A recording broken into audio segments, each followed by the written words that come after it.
आते मोहतरम, सबसे पहले ये रमजान के रोजे अल्लाह तबारक व तआला ने जो हमें अता किए, हम रोजे रखते हैं।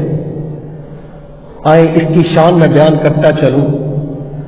सही मुस्लिम की हदीस मुबारक सफ़ा 2713 है।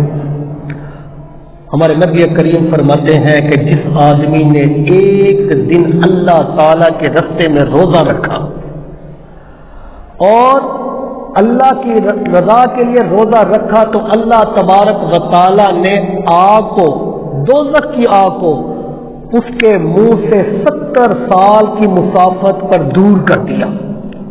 70 साल की मुसाफत पर दोज़ख की आग उस बंदे से दूर कर दी। ये रोजे की फजीलत है रखने की। और एक और बात मैं बताता चलूं रमजान की बरकत की महीने की, कि ये जो रमजान का महीना है, ये रोजा जो है ये भी हमारे लिए शफात करेगा, और जो हम कुरान पढ़ते हैं वो भी क़यामत के दिन हमारे लिए शफात करेगा। ये रोजा भी शफात करेगा। हदीस मुबारक है, हुजूर अकरम सल्लल्लाहु अलैहि वसल्लम की मिशकात शरीफ की हदीस है। हुजूर फरमाते हैं रोजा और कुरान बंदे की सिफारिश करता है।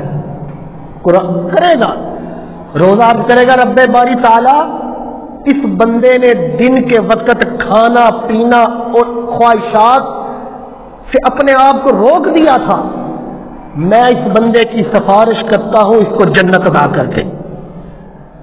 फिर कुरान कहेगा, मौला मैं अर्ज करता हूं इस बंदे ने अपनी नींद को तर्क किया रात में और मेरी तलावत की और मेरी तलावत सुनी, हम तेरे आगे दुआ करते हैं, अर्ज करते हैं, वसीला बनते हैं कि तू इनकी मग़फ़िरत फरमा दे।